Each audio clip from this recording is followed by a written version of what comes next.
S'installer en fixe en club ou dans une régie sur un festival et de basculer à l'issue de leur set sur l'une ou l'autre des deux cartes son sans avoir à débrancher et à générer de coupures de son au niveau du set. Voilà. Et c'est un produit qui est attendu pour le début 2011 qui devrait sortir sur une zone de prix de 250 à 300 € TTC.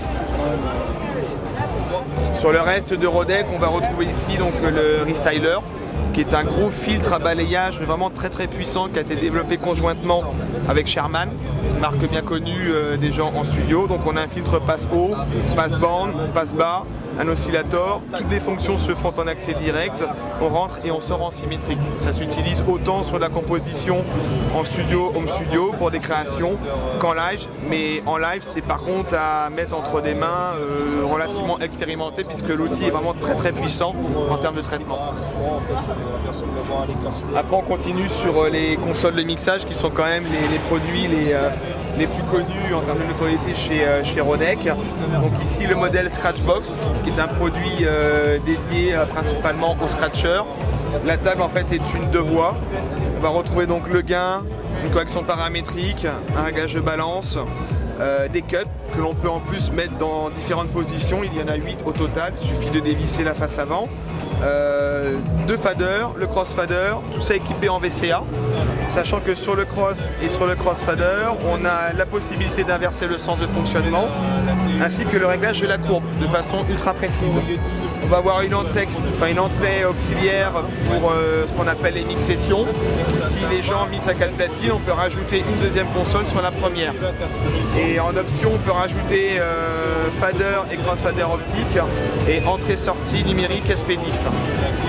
Et enfin, donc toujours dans la famille des consoles de mixage, la MX 2200 de la série progressive qui comporte 4 références, la 1400, la 1800, la 2200 ici présente et la 3000.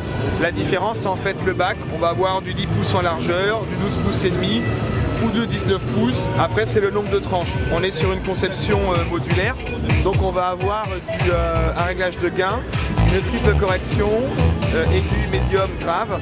Et l'autre particularité de cette série, c'est d'avoir un double insert d'effets, donc effet 1, effet 2 sur chacune des voix. Ça pour la partie DJ, il y a très peu de marques qui le proposent. Et le prix de ces produits va de 1099 à 1990 € TTC public. Donc ici on a les 2 dernières surfaces de contrôle de chez Gemini, le Control One et le Control 6. La différence majeure entre les deux, c'est que la Control One n'est pas équipée d'une carte son, donc elle se branche via un port USB sur un Mac ou sur un PC. Les deux produits sont livrés avec une solution logicielle Virtual DJ LE. Et comme je viens de le dire, ça fonctionne aussi bien sur Mac que sur PC. L'illustration d'ailleurs sur le stand, on a ici un Mac et ici un PC. Le Control 6, à la différence donc, du One, intègre la carte son. Donc on va avoir une entrée micro directement sur l'appareil.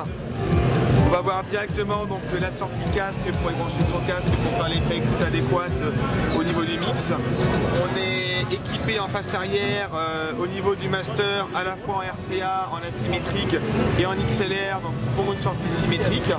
Et on a sur la carte son 2 voix, enfin 2 entrées sorties stéréo, ce qui permet au niveau de la console de brancher en complément du Virtual DJ 2 sources analogiques classiques ou 2 platines vinyles, puisqu'on a donc 2 bandes de mise à la terre ou 2 lecteurs CD en source ligne. La sélection se faisant donc tout simplement ici, on le voit, donc on a, je cherche la sélection, voilà, USB ou Line 1, USB ou Line 2.